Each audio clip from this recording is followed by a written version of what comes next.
Hey everybody, this is Rydo and we're back to Yu-Gi-Oh! Master Duel doing the solo stories here. Let's hop in.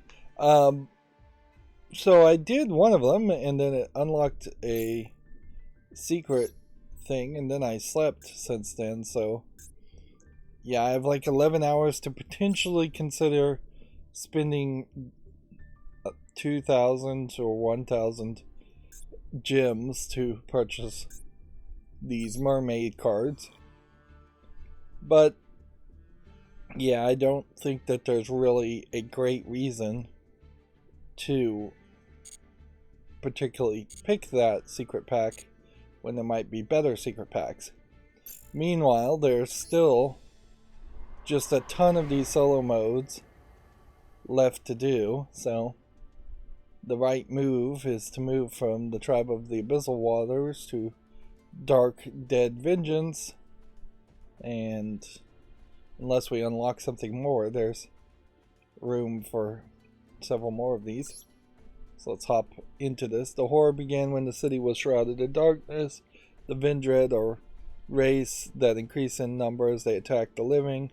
While everyone else was gripped by despair, one man was compelled by vengeance to take a stand against the undead, even becoming one of them.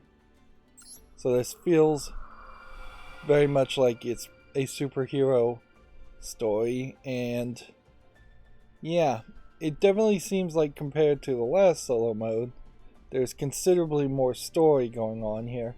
Although they are saying fairly consistent about having only 5 fights in most of these, the amount of conversation seems to be incredibly varied based on whoever they have writing things. I guess maybe this is more zombies than superheroes, now that I see the background.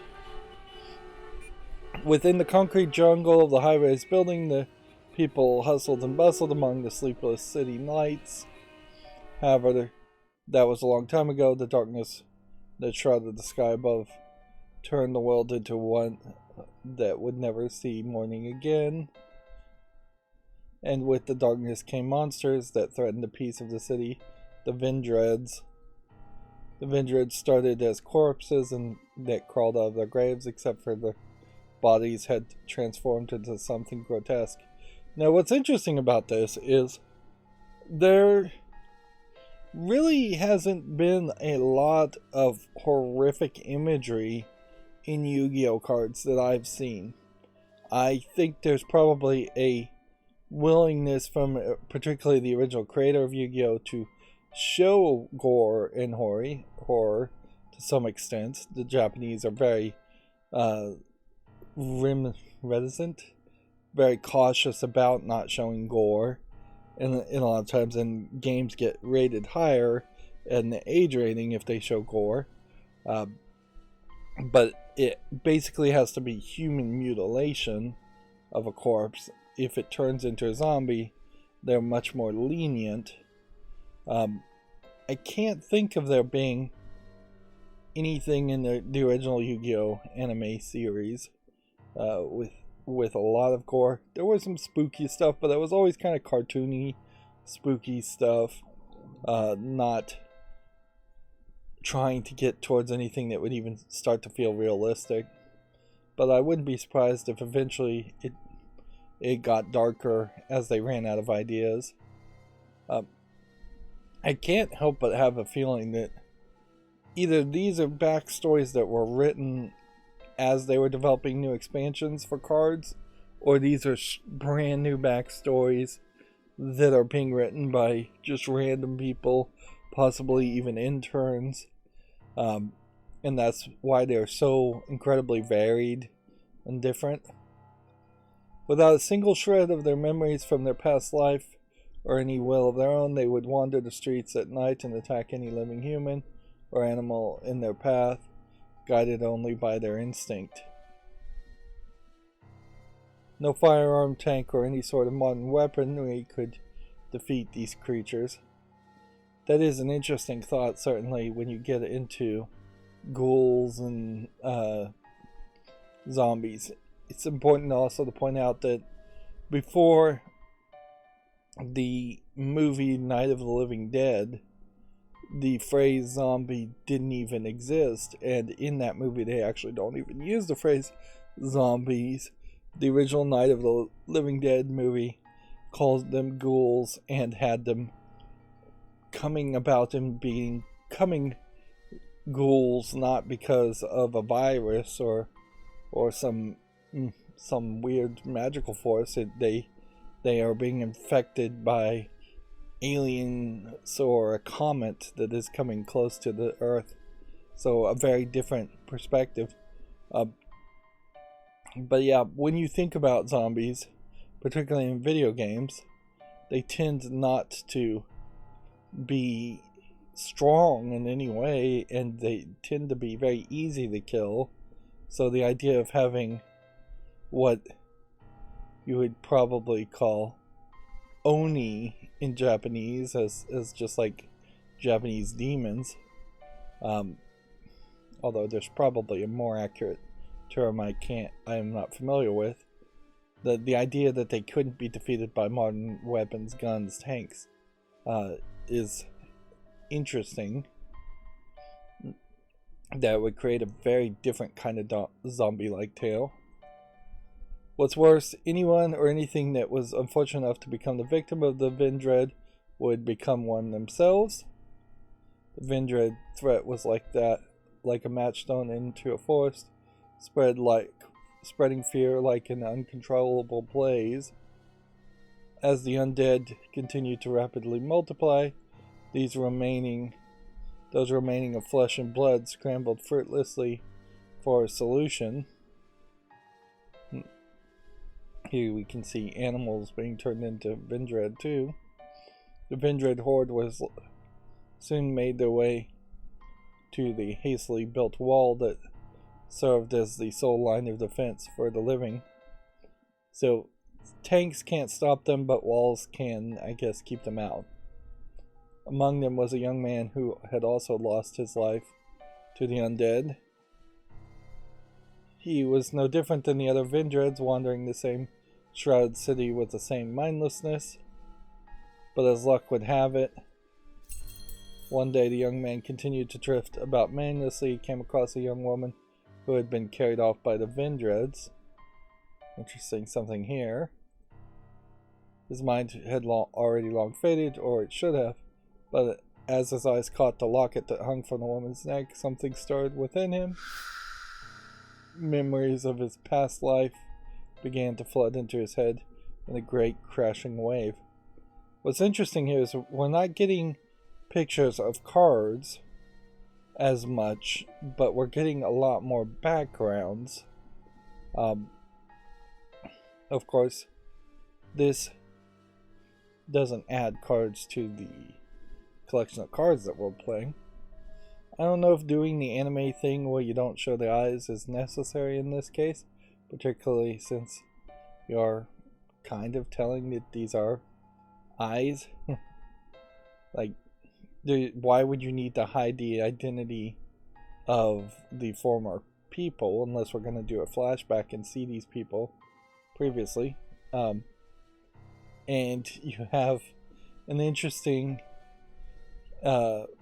redundant image here where it's a picture of the girl and she's wearing the locket, and then that picture is put in the locket. Certainly you could do that, but it's highly unlikely somebody would gift a locket without a picture in it. You would have to assume that there was originally a picture in it, and then the picture had been updated to include a picture of them with the locket. But yeah, kind of an overemphasis visually here on the locket, and not really showing what this guy looks like as much. The music here has to be pretty subtle because they know it's going to be pretty long. He knew the woman with the pendant. He knew the woman with the pendant before him. She had once been the love of his life. So, again, really no reason to hide his face here, unless this is all going to prove itself to actually be a lie. His mind twisted and turned with a desperate sadness As he realized that his love was no longer in this world, the sadness soon boiled into a seething rage and hatred for the Vendrids that robbed her of her life. As his mind dragged itself out of the bogs of its undead depths, a flame of hatred ignited his heart. The violent burst of emotion tore his body apart with unbearable pain as it began to transform and rebuild itself into something much stronger. Yep, I think I am doing better reading, but I am also doing a lot of using the mouse to just read as I'm reading, which, apologies if that's irritating, but I think I will stick to that.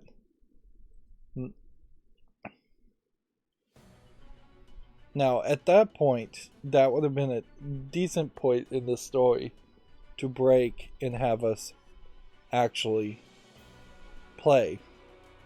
Although I've probably said it before, it really would make a lot more sense if we were playing a card game immediately, and then with every card movement, you got 2 or 3 sentences of the story playing out at the same time. And if you could shadow or echo what is being said in the story with movements on the field, that would be the best.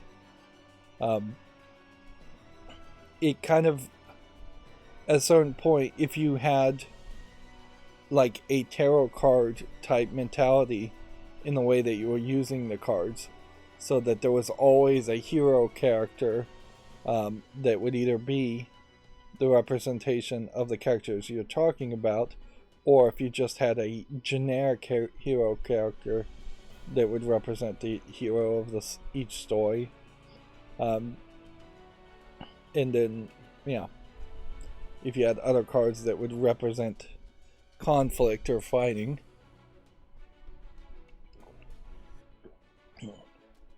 Yeah. But it definitely would be nicer if there was some more interaction instead of just a straight visual novel that is, let's be honest, a very bad visual novel and almost completely text-based only, except for a few images and a few backgrounds.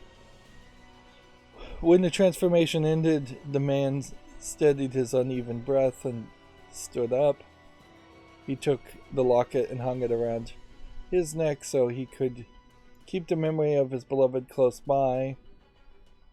Yep. This guy looks very similar to what's that game series? I can't remember it. There's a popular game series that was popular many years ago, and then they stopped making any more of them.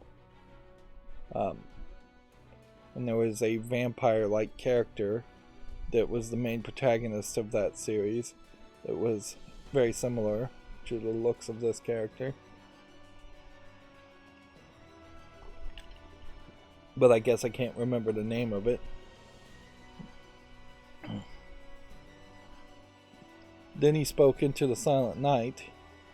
He kind of looks like a Spider-Man / Spawn mix of a character, I guess you could say that. I swear I will vanquish every last one of these walking corpses if it's the last thing I do. And thus the new agent of vengeance was born, and he was the Vendrid who would hunt down other Vendrid. Reverend Re-Vendrided Slayer. At a certain point, it's questionable whether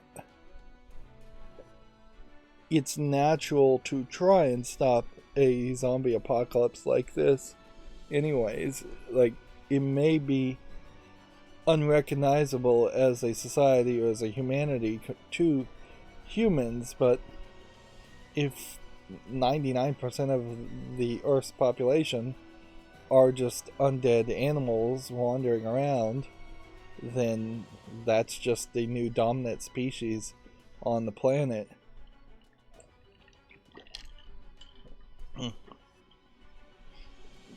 In the same way that if there were a million times as many gorillas on the planet and they outnumbered humans by 1,000 to 1, then gorillas would be the dominant species, regardless of whether gorillas have the level of sophistication or society or education that humans do. This was beginning of the Lone Revenger's fierce battle. And so he just wants revenge and just wants to kill everybody. But see, what's funny is even when you look at like this background image, this art style is much more colorful and cartoony and comic booky than what that scenario looked like. And so I think that's more and more where this is going. Even though the backgrounds in this have some darkness to this. Even in that day, the living struggled bravely from within the city wall to keep alive. The Vindred horde was pursued the living, pushed against the barrier like crashing waves, and showed no sign of ever stopping. The numbers seemed only to be going up too. They continued to groan and wail deep into the night. Day after day, the terror was too much. The citizens were finding it harder and harder to keep sane under these horrific circumstances. But then, so now we're starting to get a little bit comic booky, but even in this, they've put a lot of rust and dark shadow effects on them. But then a single shadow loomed over the horde. The shadow darted forth and cut down a Vindred with a single swoop, quick as lightning, but did not stop there. As Vindred that dared to stand in the way, he would be stabbed, he hit and kicked and knocked down. They would have had their limbs and rotting flesh torn, twisted, and ripped from their bodies. And once the shadow had finished hunting down every last walking corpse that plagued the city wall, he disappeared back into the darkness as quickly as he had appeared, not even sparing a single moment to look back at the crowd he had just saved. But the Reverend Slayer was not interested in being a hero.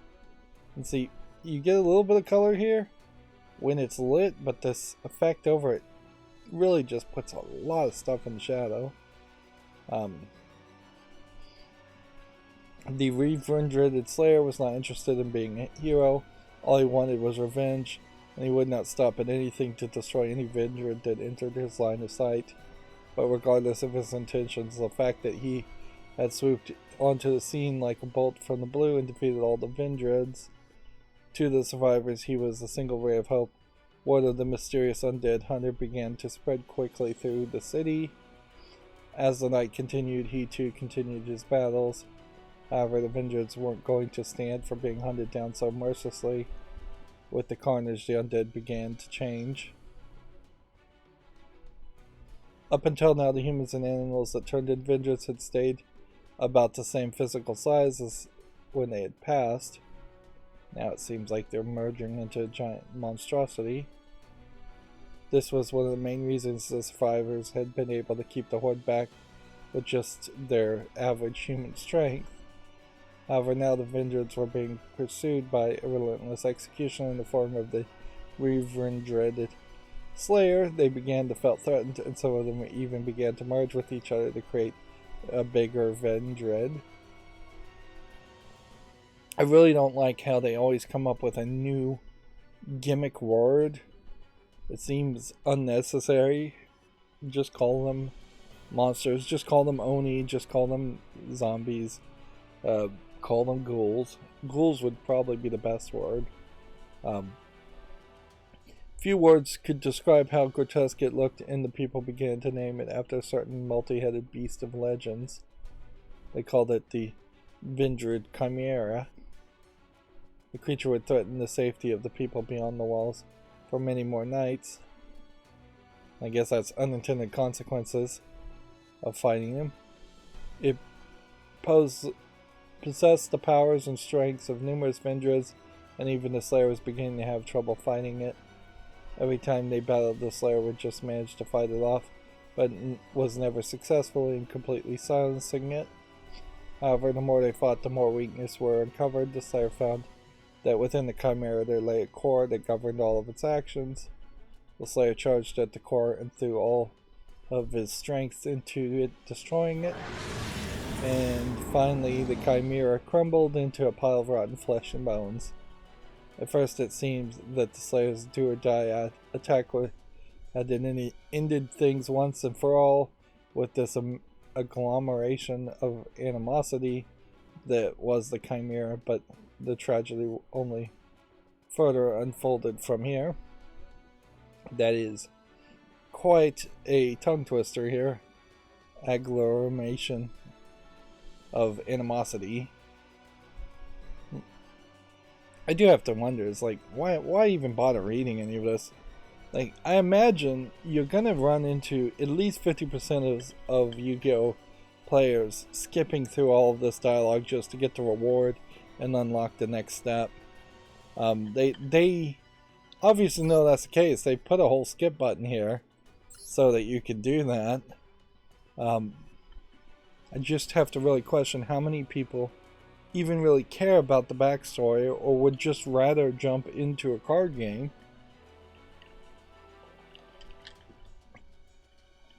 Obviously, this is an example of artists being precious and loving their own creations more than the general audience might care.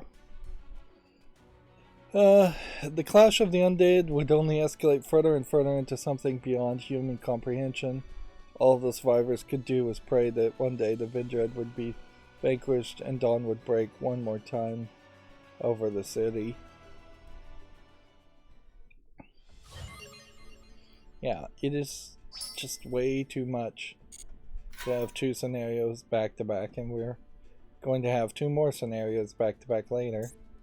So now we have a practice. Wait. No. Ideally, the story would be happening here. And ideally it would be voiced so you don't have to read anything. So you would do the practice, even if the actions are not mirrored as to what's actually being spoken to you. If the story was just playing non-stop and being read to you, being spoken and voice acted to you, and then you were doing the practice at the same time, and if you finished the practice early, it then just made you listen to the rest of the story, that would be twice as efficient as what we're doing. It would also save them a lot of background art nonsense that they're making. So what makes a Vindred deck unique is a deck based around ritual monsters. If you choose a non-ritual Vindred monster on your field to tribute for ritual summon, the ritual summon monster can gain additional effects. Consume the powers of the dead, and the Vindred will grow even stronger.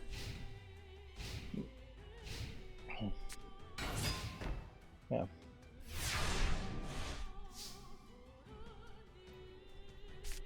Even having just like generic background music and generic background scenes here,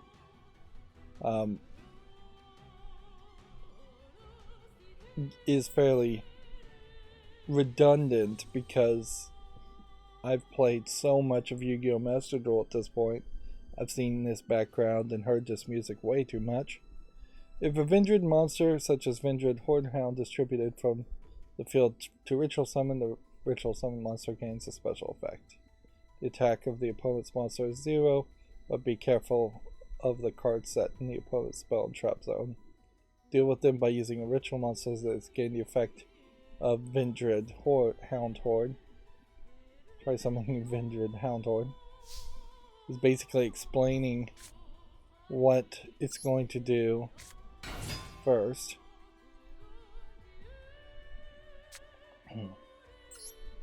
So you play this ritual spell to summon a 6, and then selecting one and selecting the other,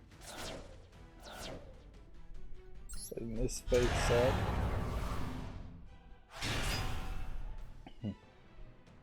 So now we've summoned Vindred Slayer. to having used Vindred Hound Horde on those on the field, he's gained the effect to banish a spell trap card on the opponent's field. Let's try activating that effect. Let's activate the effect. He's gained kind of repetitive. But see, here when you can see the actual art, this is much more in line with the Yu-Gi-Oh! Card art. But much more comic booky, much more colorful, even if you are doing what is kind of a Dr. Octopus, I guess, more than even Spider-Man / Spawn character. Interesting, they've added related cards now too, which that I guess would make it considerably easier now to potentially build a deck. Although noticeably, even if you have every single one of these cards in triplicate, you're talking 10 cards. So you could barely have a 30 card deck, and 4 of these are actually ritual cards that might be in your extras deck. So there's kind of no way you could build a deck that was only directly connected to this one card. You'd have to have a secondary gimmick, which is generally what you do anyways when making a deck, is that there should be 2, maybe 3 gimmicks or gameplay mechanics that you lean on.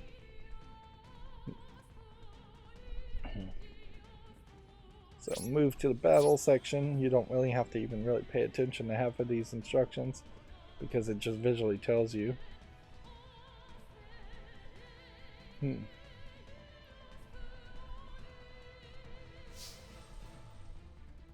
So when we activate this effect, it will let me banish this card, which then will increase the attack.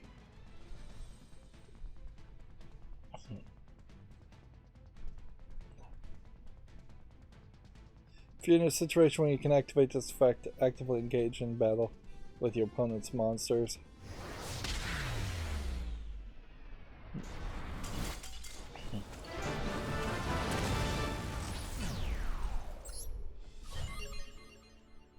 It does create this weird situation, certainly, where you want to rush through the scenario at the beginning of these experiences, then you want to rush through the practice to get to a real duel, then you want to rush through a real duel to get to the next thing, and then you want to rush through the next thing.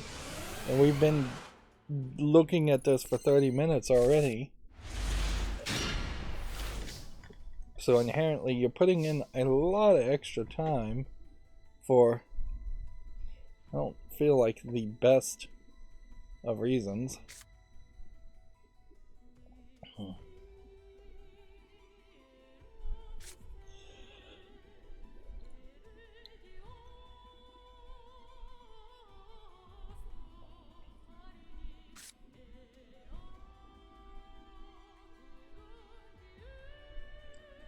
I feel like if I was to activate this now and special summon this now, I probably have to use all of these, don't I? I could have put some of these on the field first.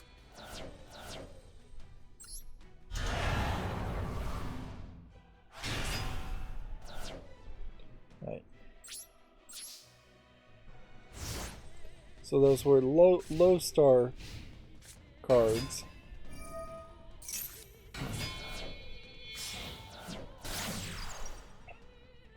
Meanwhile, this undead synthetics, we have no idea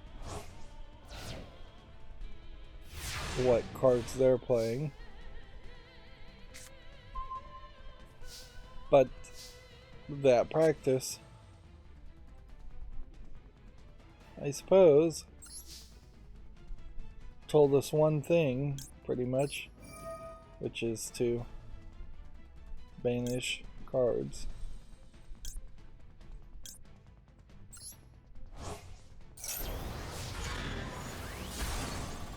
and attack.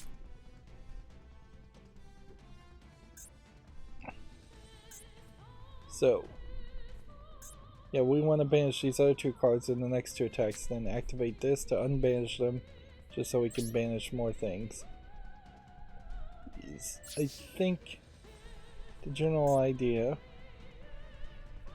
I don't know if we're going to special summon anything ever with any of these extra cards, or if these extra card decks are just there just as an example. Arguably, it should just be an empty if we're not going to be encouraged or capable of actually using the extra cards. The extra card deck really is a great example of where Yu-Gi-Oh! Originally wouldn't have had an extra card deck at all, and as that is, it creates this some gameplay styles that you couldn't really ever pull off in modern gameplay. It would be interesting to try to make a deck that doesn't use extra card decks, but it would almost certainly be a mistake. Let's see, 1,000, 16,000, 700. Doesn't really seem like any of those are smart moves.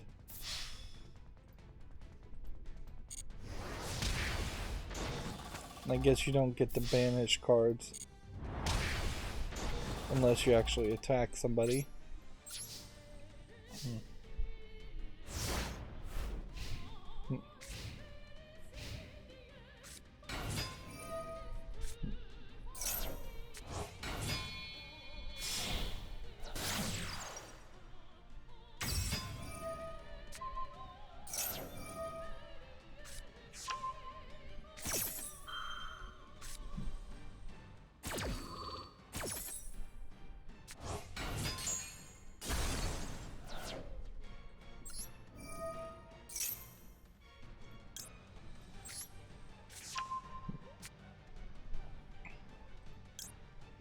Let's see. Would it be valuable to send this guy to the graveyard? Probably not.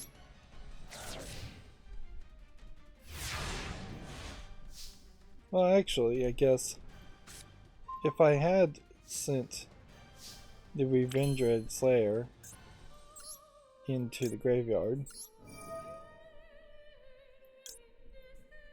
I could have been possibly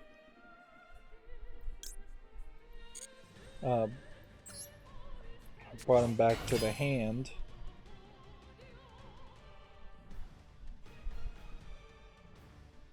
Let's see. Well, let's activate this one.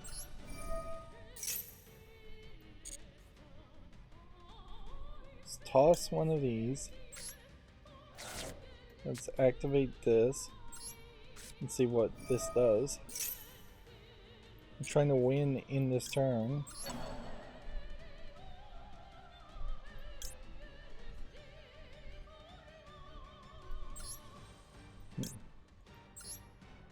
Apparently I can just toss and banish cards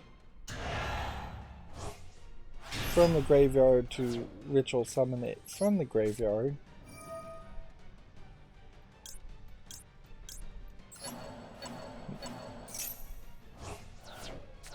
Then we can put that back in the graveyard. And we don't have any threes as far as something new to ritual summon. Activate this effect.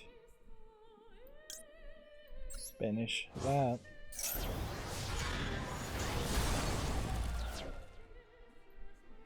Attack on that.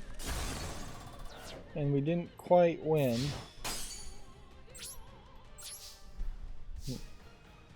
Of course, you're 200 to 8,000, so the odds of him in 2 cards being able to turn everything around is pretty low.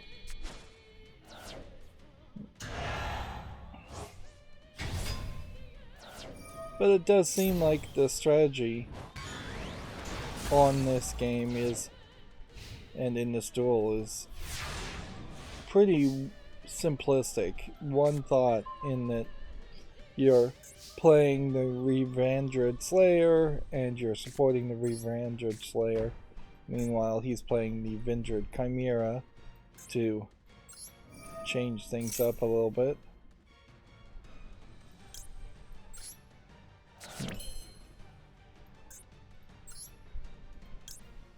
And there's obviously some things you can activate in the graveyard to summon things from the graveyard, which is an interesting twist.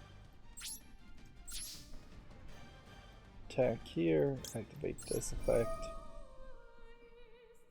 This is silly because it's going to be exactly on the nose with 200 damage.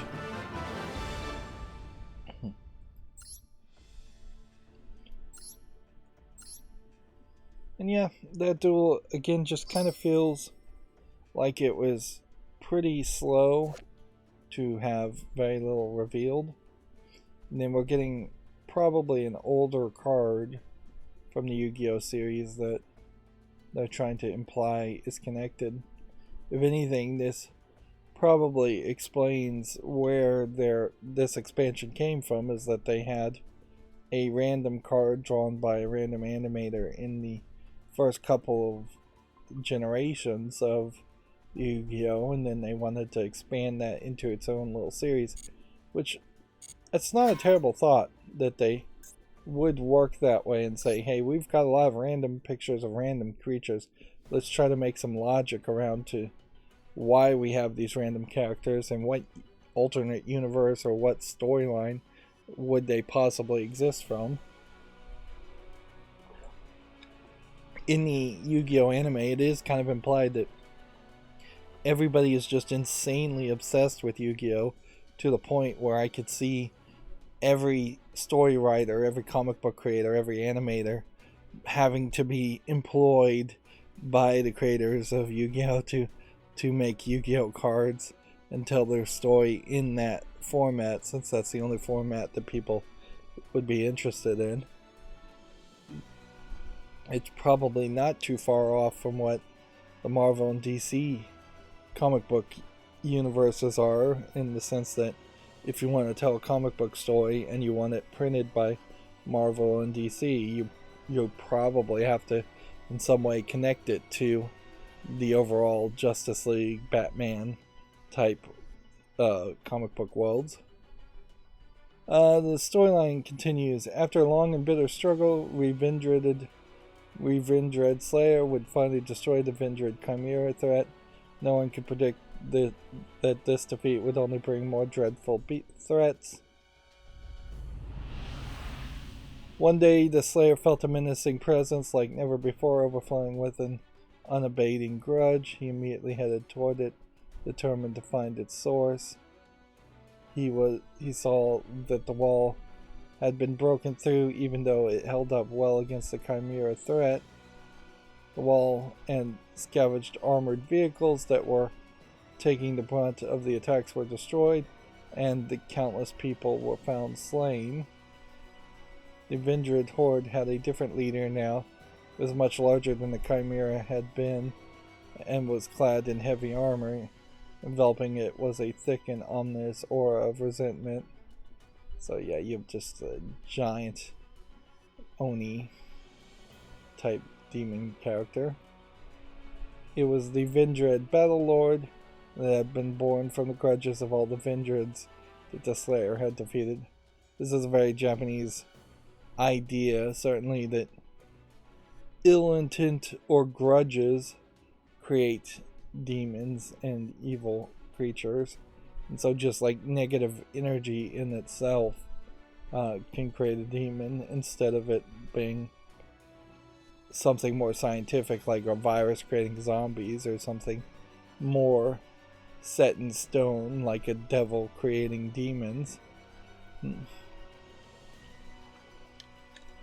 It's more of a karma thing, which, if inherently the universe does work on a system where ill intent or bad karma creates demons, then there is always a threat. It is an undefeatable threat that there would be more ill intent or more bad karma. Their collective hunger for vengeance against the Slayer had combined into a frightful force, and whenever the Battle Lord went, it would leave a trail of death and destruction behind. It was one's lone fighter's wish to eradicate the Vendread against the Horde's desire to crush their executor. Their rage came to a head, and thus another clash to the death began. See, now, in our third take at taking the story, we finally are starting to see some cards, and again, you see the cards are much more colorful. Honestly, if you were to make a collectible card game and try to do hyper-realistic, dark and gory and spooky, that would be such a niche on a niche that it probably wouldn't succeed very well. Like, card games themselves are a limited fan base. Not everybody plays card games. Not everybody's willing to engage with the ridiculous loot box style of gambling that you have to do to get cards, whether you're doing it digitally or physically. But on top of that selection of people, only a much smaller selection would be willing to engage with spooky and horror things. It's not like a custom playing card deck where you're just going to have 52 cards, ace through queen, in 4 different suits, or ace through king with a couple jokers in 4 different suits. You can easily see enough people buying a custom card deck that would be dark and spooky, but to convince enough people to come back and buy more and more expansions and more cards doesn't make a lot of sense. If you were going to do something, it probably should be something like Vampire the Masquerade, something that's already popular outside of the format of being a card game. Obviously I'm not paying enough attention here. The Battle Lord's might was far more tremendous than the Slayer could have ever imagined. Not only could it absorb the surrounding Vendread, but also those who had lost their lives at the scene. The Battle Lord had a steady supply of fodder, and it only grew more powerful as time went on. No matter how strong the Slayer's desire for revenge was, his blade stood no chance against his foe. He pushed and tried everything he could to gain the upper hand, but in the end he was overwhelmed by the Battle Lord's immense strength. Well, that's a funny place to end the story. If anything, this just kind of highlights how a failure and then redemption arc becomes too long for the types of stories that they're trying to tell here.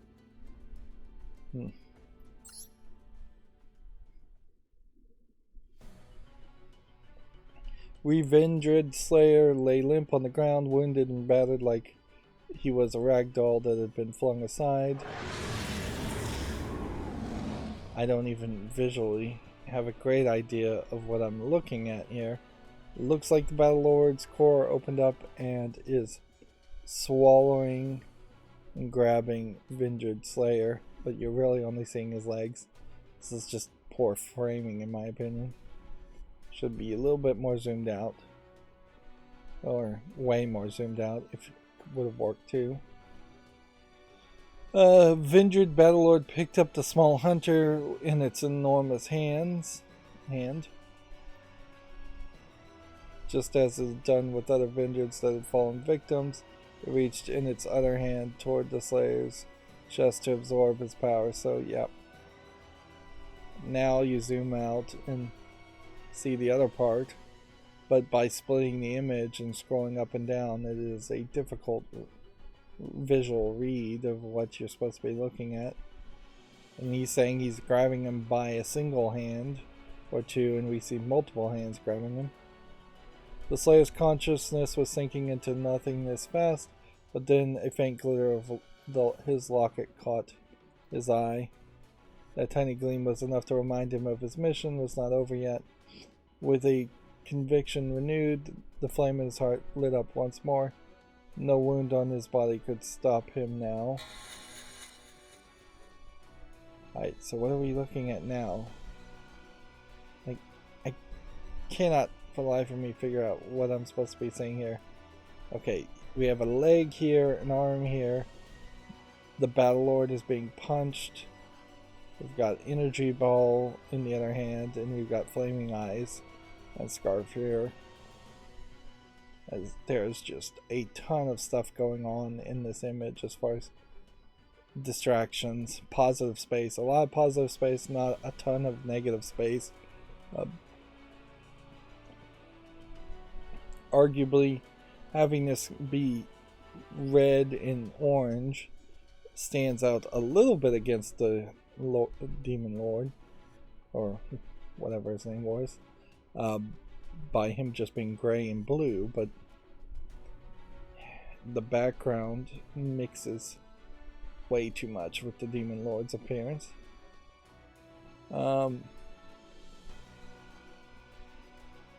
The Slayer mustered all of his strength that he had left, and right before the Battle Lord could absorb his powers, he plunged his hand into Vindred's chest and ripped out its core. So this isn't an energy ball attack, this is him ripping out the core. Holding the core, the Slayer began to feel a new surge of energy. His body was absorbing the hateful power that the Battle Lord had possessed. The tides were turning, with the Battle Lord's power flowing into the Slayer now. His body started to crumble. Like, inherently, these stories where the hero just gets more and more powerful only make sense if there's a new enemy that requires that extra power. Otherwise, you eventually just run into the situation where the main protagonist is just ultimately powerful and has to turn into the bad guy themselves for any kind of real conflict to happen in a narrative story. However, just as the Slayer began to think the fight was finally over, the core, struggling for survival, brushed against the Slayer's pendant with a stray hand. The Battle Lord's remains, along with the Vindreds that surrounded him, began to transform. They all began to take form of the woman the Slayer cherished in his previous life. Oh, well, I was thinking that this new form was just going to be a new form of Vindred Slayers. But instead, they made an enemy that looks like the woman he loved, which is ironic, somewhat. Although, if she thinks or speaks like the woman he loved, it is unlikely. With a single touch of the locket, the core had sensed the remaining dregs of the Slayer's love and sought to destroy his morale with it. The Slayer froze. Was this a dream? No, this was no dream. He shook his head, trying to remind himself that the love of his life was already gone. This was a nightmare that was trying to ensnare him. He balled his fists in anger. How dare the scum disgrace the memory of his beloved? Very red there. As his burning rage surged and finally exploded, he found himself transforming into a new form with stronger powers.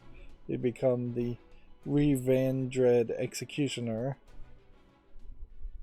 And that's where they're going to end it. And that's it pretty much for the story until we get to the goal.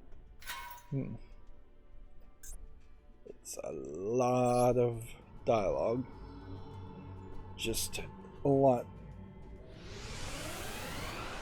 Man, if they could get these scenarios down to about 20 minutes, it would be way, way better. There's really no benefit to any Yu-Gi-Oh! Master Duel player to spend as much time as you might have to in these solo stories.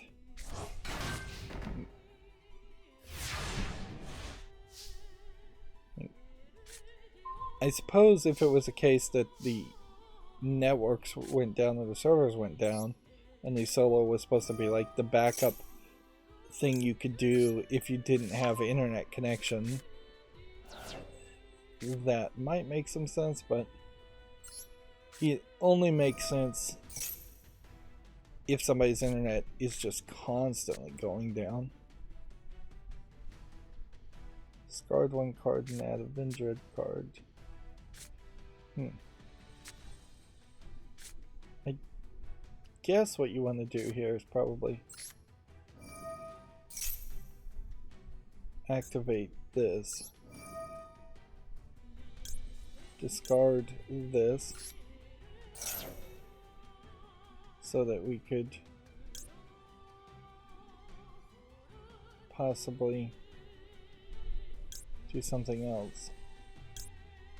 Not sure what the something else should be though.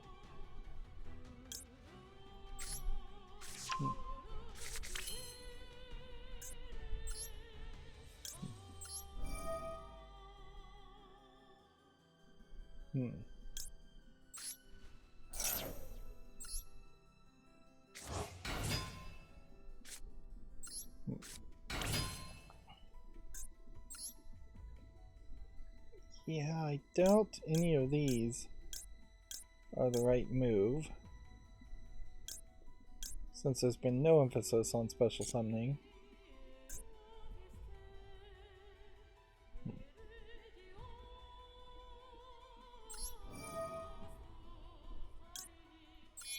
Let's see.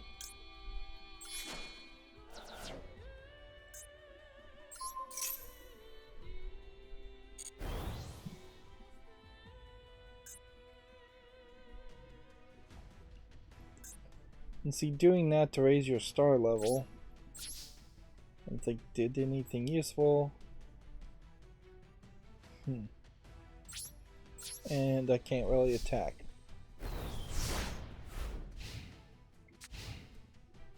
So I put a lot of things in the graveyard, but I've potentially just screwed up and probably should just give up at this point. In an effort to save time, probably makes a lot of sense to just surrender and not stick with something, because this card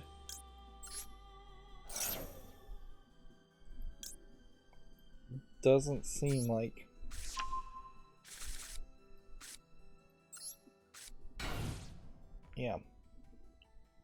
didn't seem like there's anything here. So, in an effort just to save time, I'm just going to surrender and start over. I just think I got a bad draw as far as cards. It happens fairly commonly. And we'll just start again. I could have very possibly struggled through that through the entirety of an entire playthrough, and that probably would have helped. I could have struggled enough to actually win, but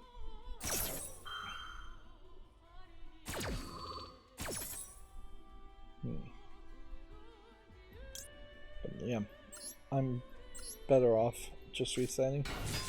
That being said, there is something that feels a little off about this deck.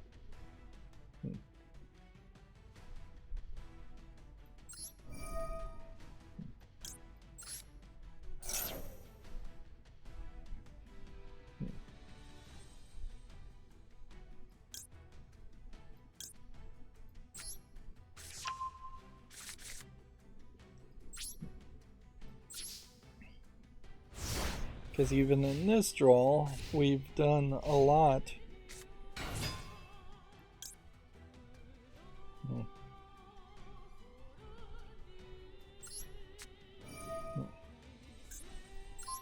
See how useful this is to have a token creature.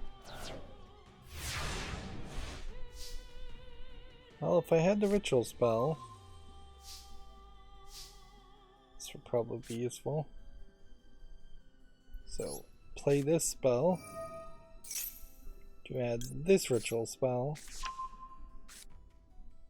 to add this to then, I guess, ritual summon this. We can do it by tossing 2 of these into the graveyard, which is not a terrible thought. Could have also tossed 1 of those and the token, since the token's not going to be useful for anything else.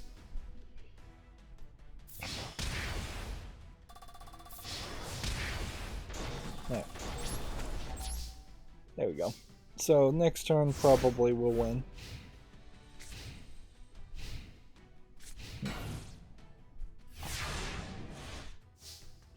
This definitely does feel like a deck that heavily requires one specific ritual spell.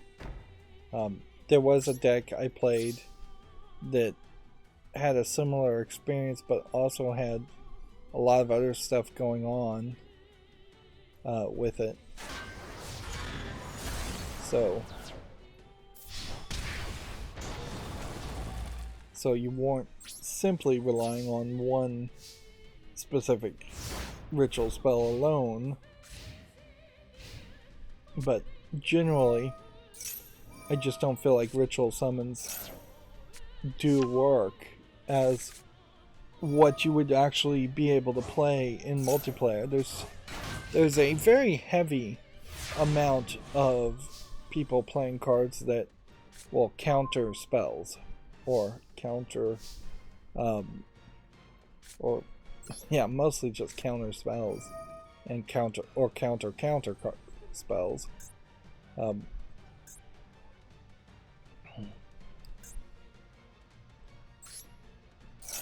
And because of that element that it counters spells or counter spells, you that was a bad trade.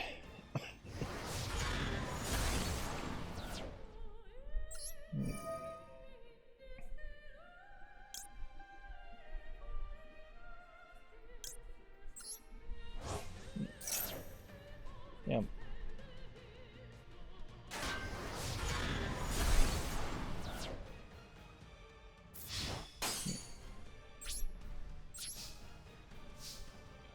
Yeah, Ash Blossom is one of the cards that gets played a lot to counter the effects of creatures or counter the effects of spells.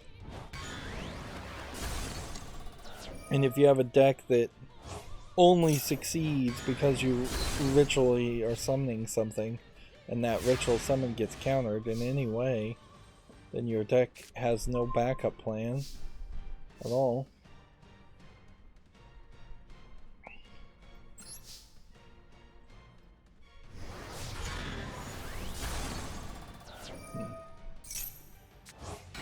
And even here you can see this is taking longer than I would have appreciated. Does have some value to play terraforming here, because just removing a card and shuffling your deck has extra value.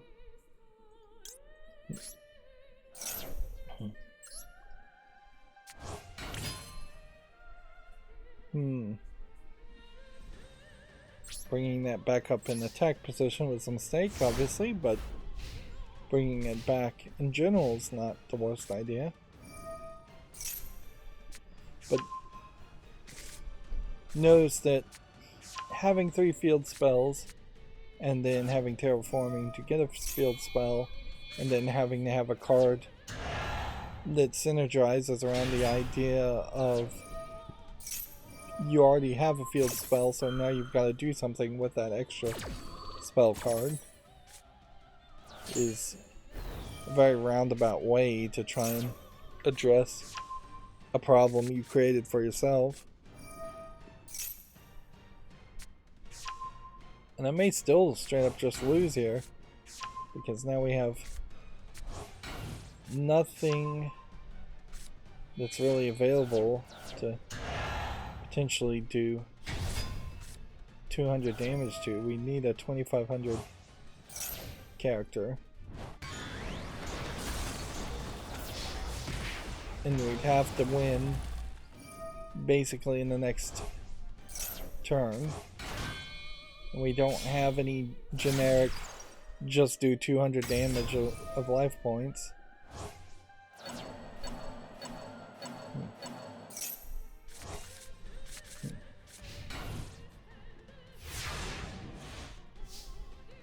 This is kind of a great example of letting a game go on too long.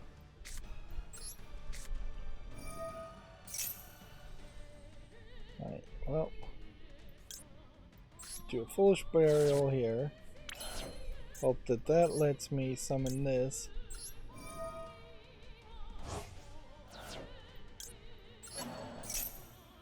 Put that up in attack position, because why not? 2300 is good enough to win. There's nothing else I can do. I extremely lucked out here. And nope, I've lost. Well, I suppose we'll just see this one all the way through, and then I'll have to beat this with my other deck. But yeah, if I didn't have my other deck pre-built and being so helpful, I would not be in a reasonable amount of time beating these solo experiences. And I just can't imagine that these solo experiences are supposed to be in any way challenging, because they're giving you story. Like, it almost certainly should be a piece of cake to defeat all of these. At least to get to the goal point. And it doesn't feel like I can blame myself much and say I'm not paying enough attention to these cards, and that's why I haven't learned how to play these types of cards enough to win with them. It's just random, really.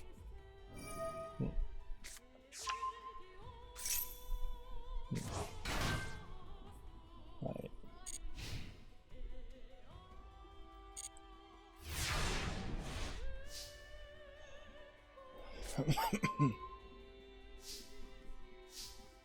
Alright, well, so then you summon this, and if you haven't seen me do this before, this is going to take a bit of time.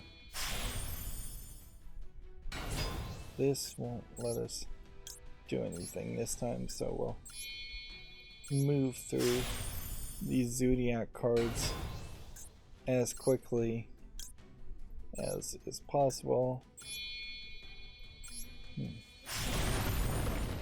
We'll take a pause on this guy to activate his ability a couple times to destroy the fill spell.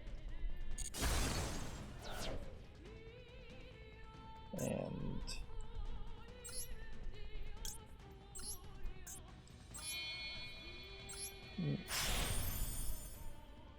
guess that's the only one I could have done.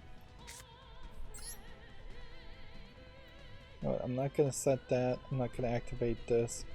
Instead, I'll just go this way, attack directly for 1600, go to this point, and summon in Zeus. I thought I was going to be able to destroy both characters and use the effect twice, but something stopped that.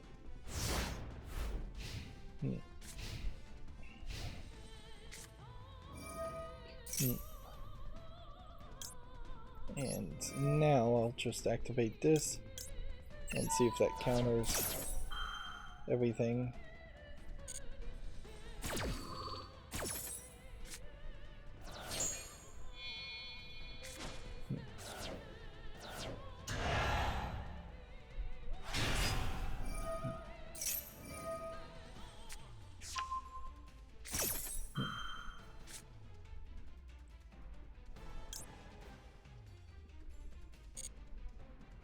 I'm just gonna wait till he plays his full turn and see what happens.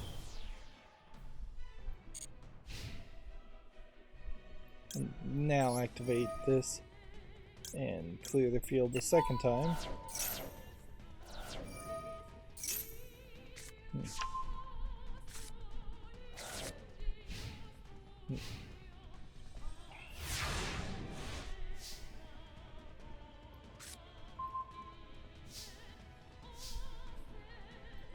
Okay, well, this won't do anything, this won't do anything. Summoning this now is probably not our best bet, but it works. I could have discarded this card and put a little bit more in the graveyard, but I guess it doesn't matter because between the three of these we should be close to a victory, if not at a full victory.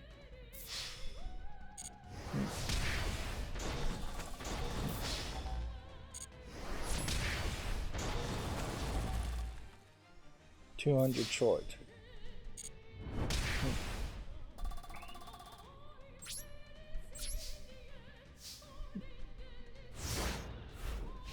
Of course, I wouldn't. At this point, it would be kind of dumb to say we're certain that we'll succeed here. There's a high chance we'll succeed, but there is just always this possibility of there being some kind of board clear that they can play, or that will otherwise let them change the entire flow of how the game plays.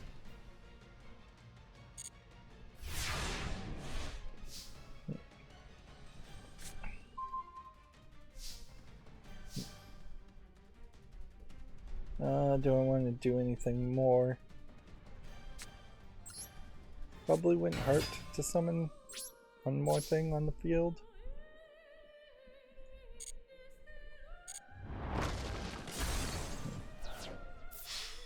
Just go ahead and win.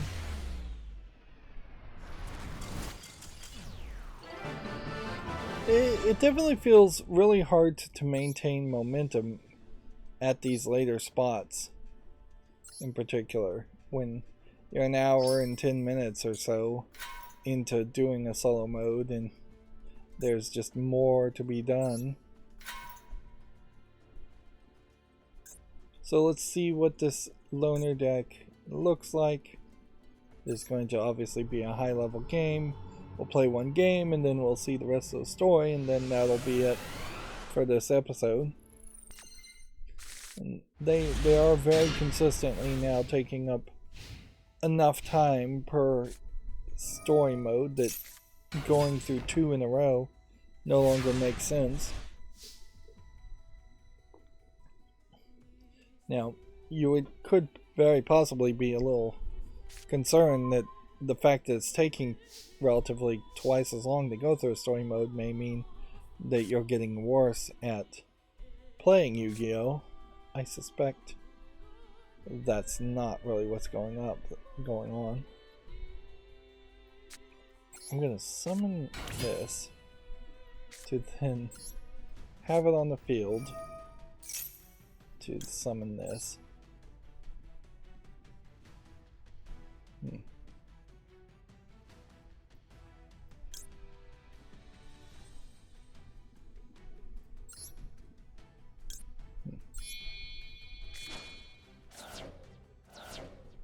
It didn't quite play that way, but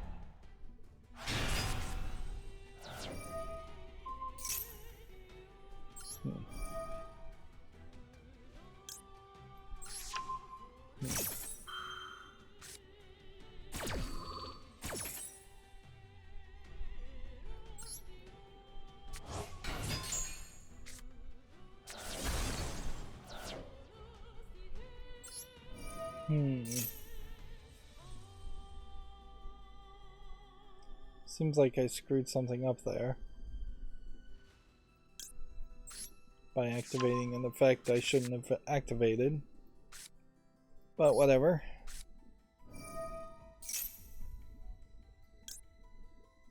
Do 6 here.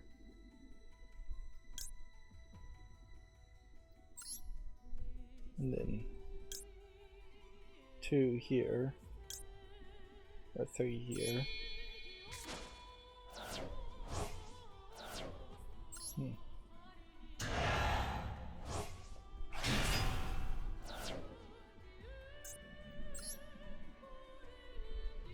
It doesn't seem like there's a special summon effect here you'd want to engage with.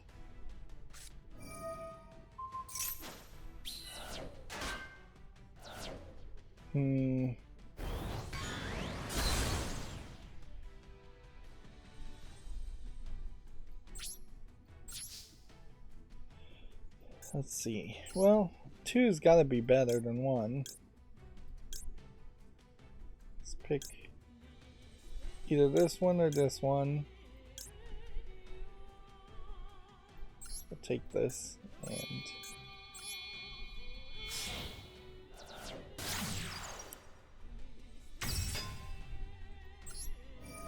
see if this does anything.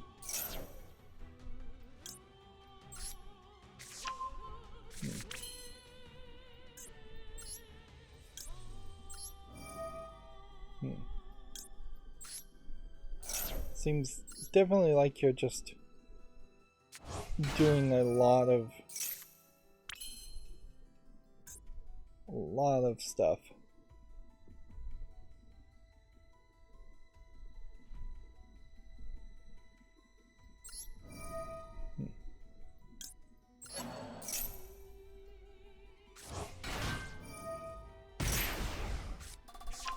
Interesting.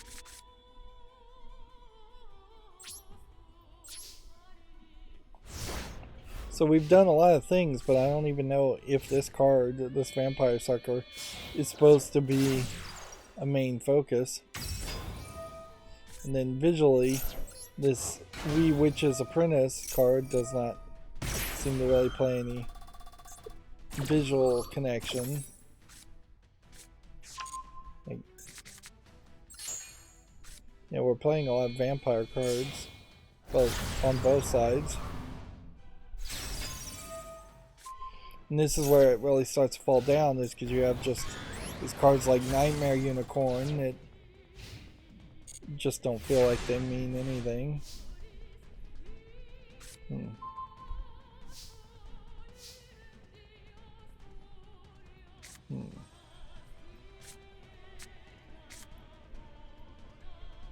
So what to do now? Logic would probably say you should do this, but that doesn't save the day for you. So more than likely, you're just gonna get that destroyed.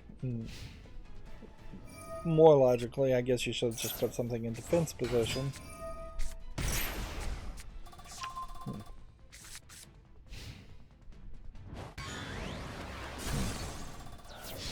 Yeah, I just let him do an extra 500 damage to me for no reason. Unless that card had some kind of special ability when it was sent to the graveyard, being face up.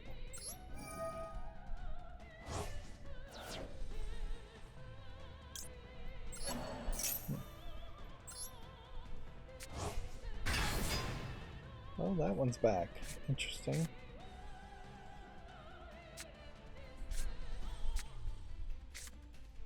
I'm gonna just set that. And attack.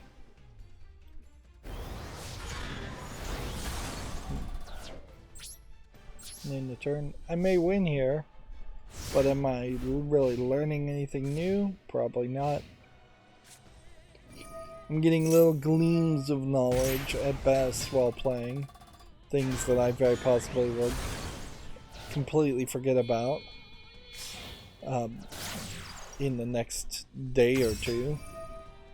These cards in this deck is not really playable. And even if it was playable, they need to hand me some kind of either structured deck that would include all the cards from these decks, or as a reward, or they need to at least give me a recipe that says I don't get the cards, but I would have a list as to what cards to craft to play this deck. And recipes just don't even exist in this game yet. Almost certainly they will eventually have some better form of recipes. That was something even Hearthstone was fairly slow to introduce, was the general idea of having recipes or copying and pasting decks.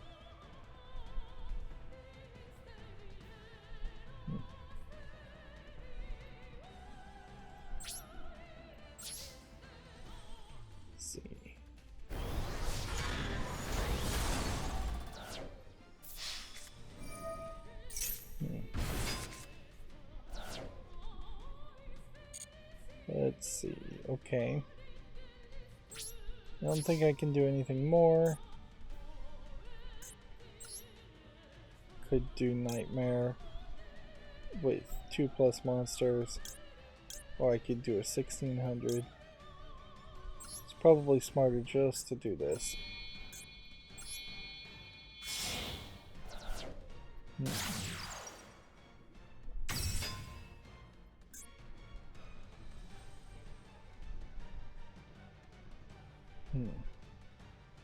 This will add a card to our hand, which is the exact cards we would need to ritual summon again next turn.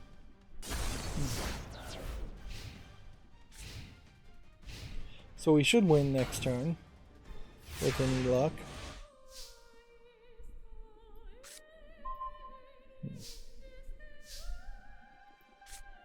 Activate this. Special summon this. Select something big there. And then select 2 small things here.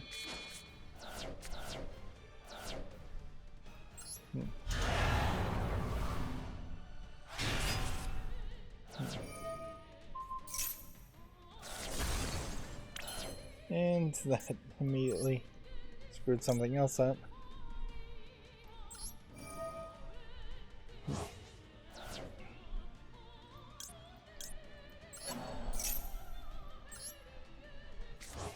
We only need to do 2300 damage, so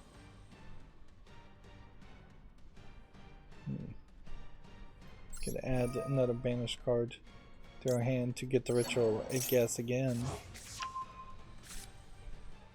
But I don't think we can actually do anything. Right, well, attack here.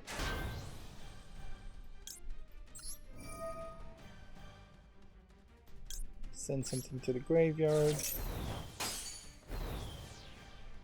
Attack here. I didn't realize it was going to have this much possible attacks in it.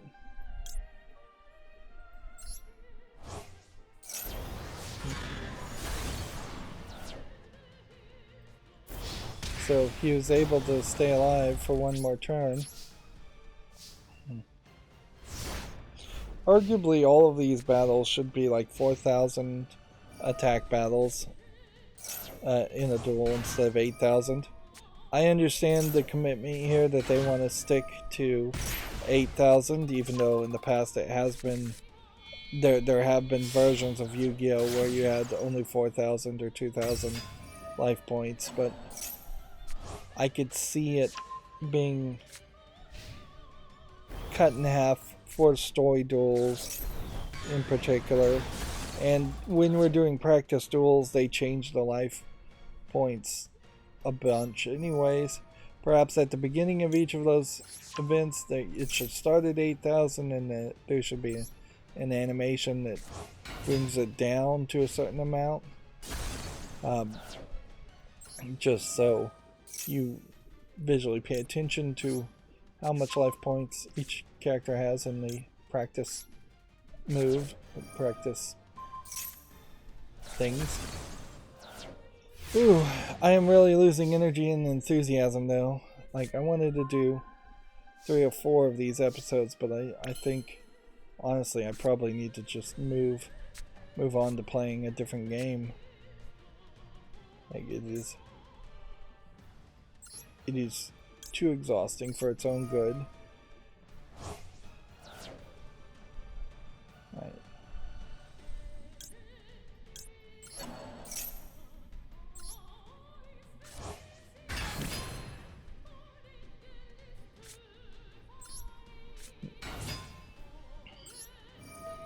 What is the Divine Herald going to do?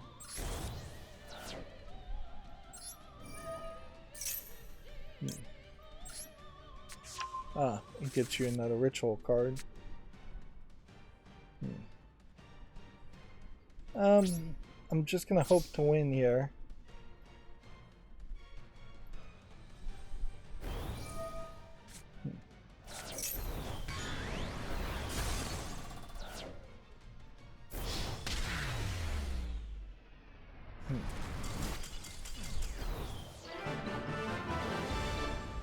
That took a lot of extra time, but we pulled it off.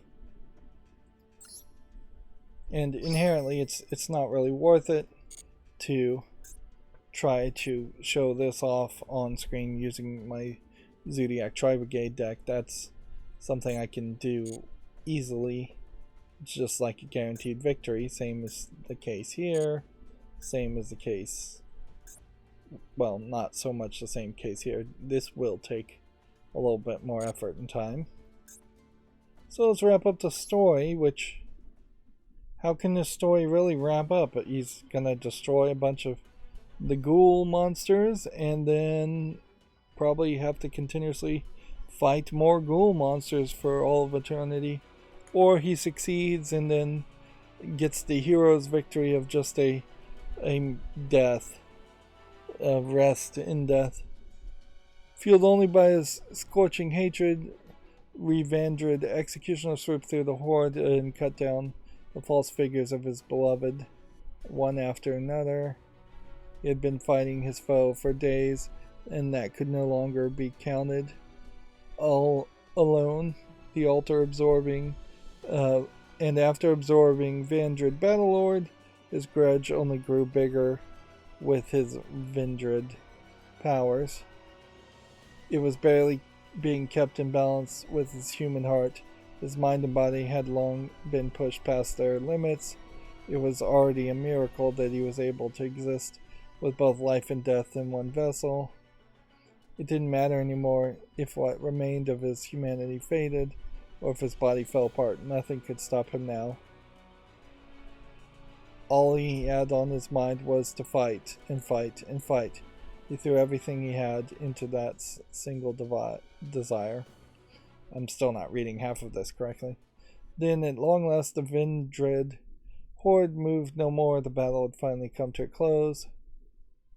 The rays of sun broke through the dark veil of the sky, illuminating the Slayer. So, he saves all the humans, who are just secondary characters in this story. This is a kind of interesting effect, but they really can't do anything with these animations at all. They are just background. Just how long had this war waged on for? The city survivors squinted, unaccustomed to the bright light. But oh, what a joyous sight it was. No one ever thought they would see the end of those eternal nights. But here the sun was all in all its glory. The Slayer could feel his body fading with the light. He bent over to pick up the locket that had been taken from around his neck. All the Vindreds had been defeated, and the darkness that engulfed the city was gone. But at the end of the day, he too was a Vindred, and now it was his time to go. So he just disappears. Dissolves.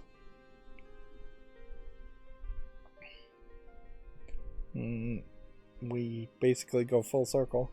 Now that the undead threat had passed, with the endless nights, the survivors were able to return to their peaceful lives. However, the grief of losing so many lives left an unmendable hole in their hearts. A lot of the survivors would also develop a fear of the night and would be plagued by nightmares of the horrors that they had faced. Unbeknownst to them, a single shadow watched over them from atop the glowing skyscrapers. This does definitely have a lot of Spawn-like feeling to it. Just like he saved the city, the survivors had saved him, although the Slayer had set out for revenge. He had still saved countless lives, and they all celebrated him as their hero. They were able to hold on to hope because of this lone fighter. As the Slayer was slipping into the darkness of that fateful days, the survivors' kind hearts had pulled him back. Thus he was able to remain mortal in the mortal world without disappearing like the other Vendrids. This is a lot of tell, not show. If the world ever fell into darkness again, if monsters threatened the lives of the people again, he would surely swing his blade for them once more, but this time without the resentment he once harbored in his heart. If that time ever came, he would fight not for vengeance, but for peace, and to give the people courage and hope when they needed it.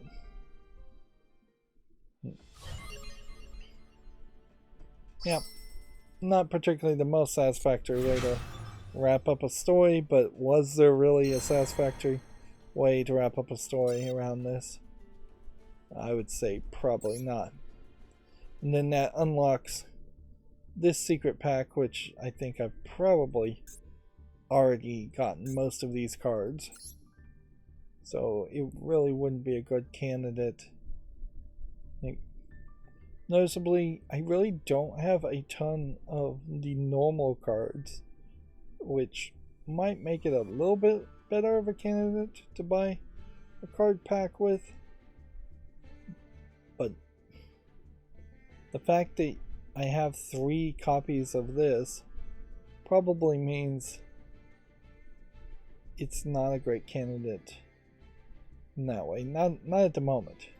Eventually I will just have like every card, and having every card, or nearly every card, will change the balance there.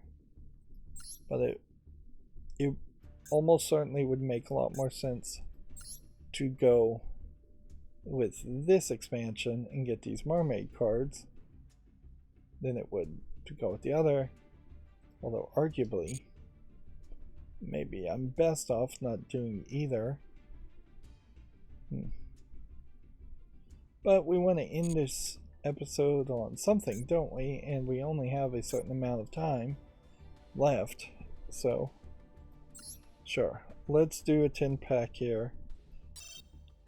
I want to do 1 10 pack, but if I don't get an ultra rare, which this guarantees an ultra rare, I would then have to do a second 10 pack. But we now know that's not going to be the case. Of course, best case scenario here is we get like one of every mermaid card, and that's nice and all, but those are not cards that I would really do or play with.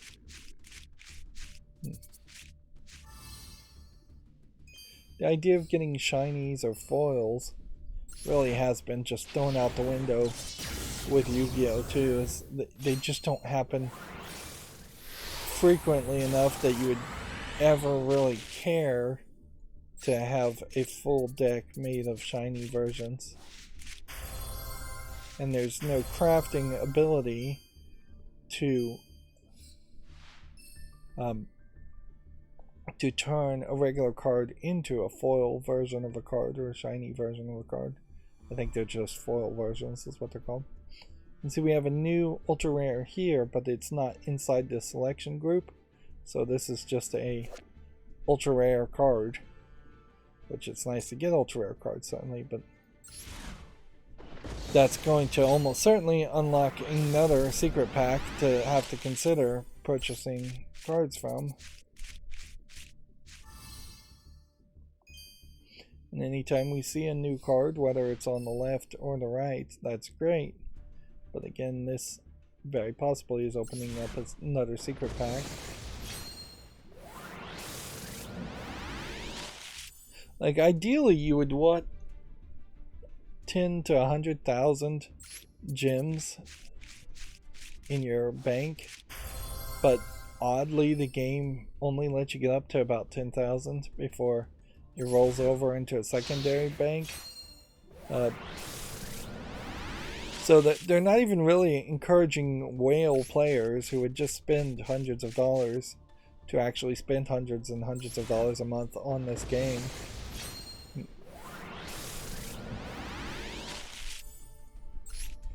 I wish a lot of these collectible card games in their digital forms also had some level of promise or guarantee that they would be willing to put out to say, if you buy cards in Yu-Gi-Oh! Master Duel, those cards would be transferable to a Yu-Gi-Oh! Account that would also work in something like Duel Links or any future Yu-Gi-Oh! Game. Because I think very few players would be willing to buy 10,000 cards in Master Duel and then 4 or 5 years down the line have a new replacement game for Master Duel come out and then have to buy the 10,000 cards a second time. That does not seem fair. That doesn't make sense to me as a player.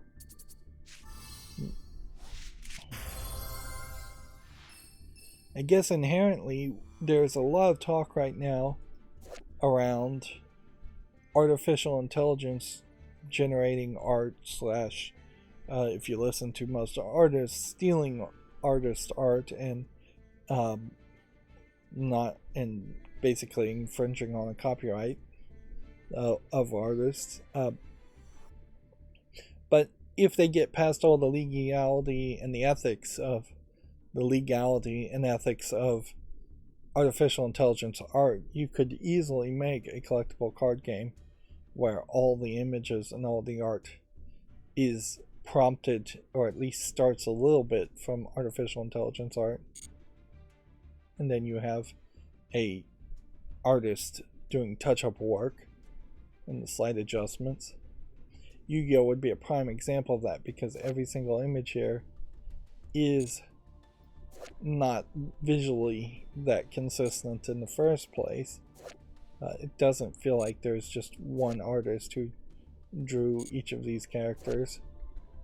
A great example of this is like this little anime mermaid girl. Definitely feels more like an anime animator, where the mermaid queen over here feels more like it's a Central European animator who drew that face.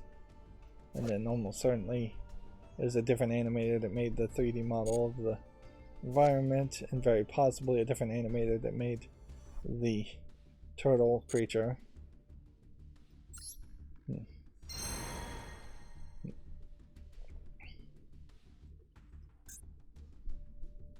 So yeah,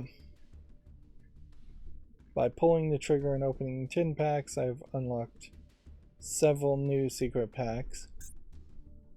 And that is the problem. And for these mermaids, while we still didn't get these 3 ultra rares, we got a lot of super rares, at least 1 copy. And we can see we have pretty much everything else, which would make this a very bad candidate as far as a secret pack to engage with. What I would want to see here, and what oddly didn't happen, is that playing in solo seemed to not activate any spells or any traps to give me any kind of reward that would get me up to another 2,000. So yeah, you get these daily quests, and with the exception of the one that says it can be done in solo mode, everything else can only be done in either ranked or event duels.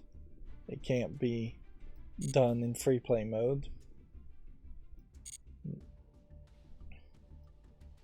So that puts you in this particularly precarious position where we would have to risk it and think about, is it worth it to possibly buy 1,000 pack for any of these secret packs, knowing it's going to unlock more secret packs. It's not a huge issue really that you would unlock more secret packs. What would be the much bigger issue is that you would get no ultra rare, and then you would need to spend another 1,000 gems. I'm fairly certain I have seen all the secret packs at this point. This one is not a bad candidate. Even though we do have like one ultra rare here, we have a lot of missing super rares, a lot of missing normals. And this is really where it's just starting to fill in gaps. I don't think I will run into a single secret pack though where I own none of the cards, because there does seem to be a fairly large overlap of cards that are in these secret packs, which also implies to me that there's probably still a lot of cards that just have no value at all. This isn't a terrible candidate either. That I wouldn't be surprised if there are cards that only are accessible via master packs, and I can't imagine a time in which I would really go through master packs to try and do that. I would have to do research that would say legacy packs weren't giving me those cards also.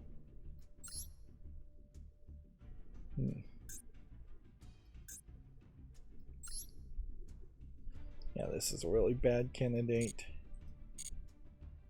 And that's a bad candidate. So this Nebula Cyclone, I think, might be a good candidate to buy another 1,000 packs with. So let's do that. And then that's pretty much all we can do. We are guaranteed an ultra rare, so we're safe there.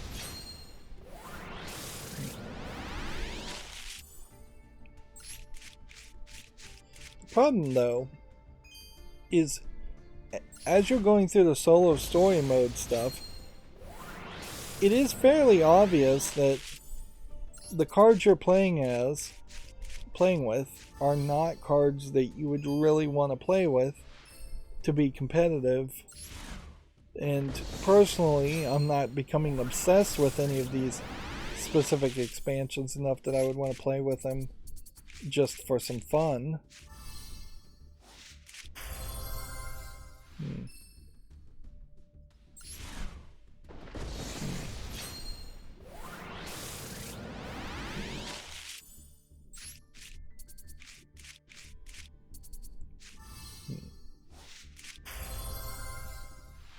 So we're unlocking more secret packs, and I might as well not even look at the other secret packs because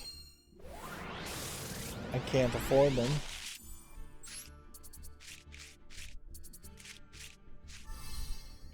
It is slightly nefarious, but not that odd, that every time you get a super rare or ultra rare, every time you succeed, they then try to encourage you to gamble more.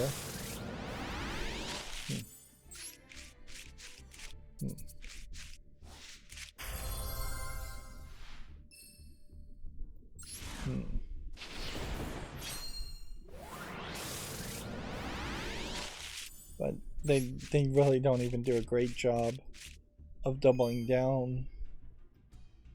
Like, inherently, if I was given 100 gems or even 1 gem for every super rare that I found, and there was some kind of money going back into the system because of that, then that would encourage me to gamble more.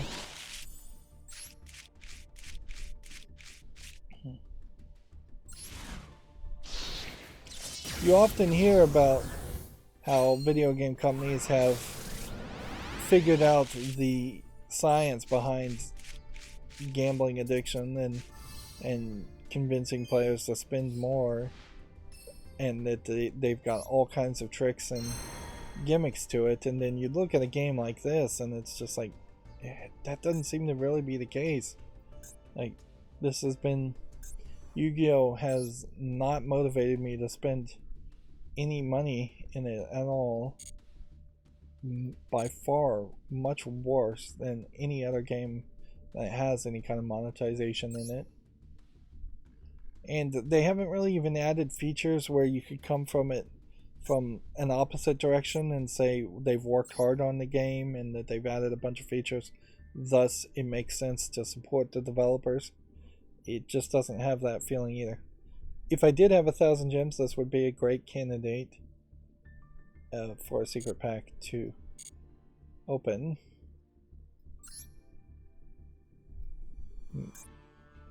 I think I probably have most of these cards. Yeah, this would be a bad candidate. These are just the same secret packs going around and around. There's about 30, so it's easy enough to forget some of them, but it's not like there's 100 of them.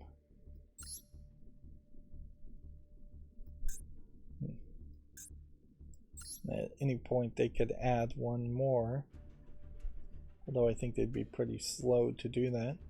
This would be a great candidate also.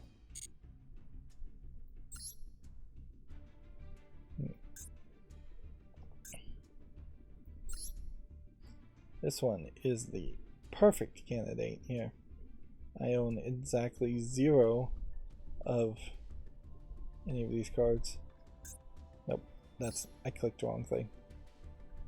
No, it's still a pretty great candidate though. Don't have a lot of those. But I need another 80 gems before I'd even think about that. And then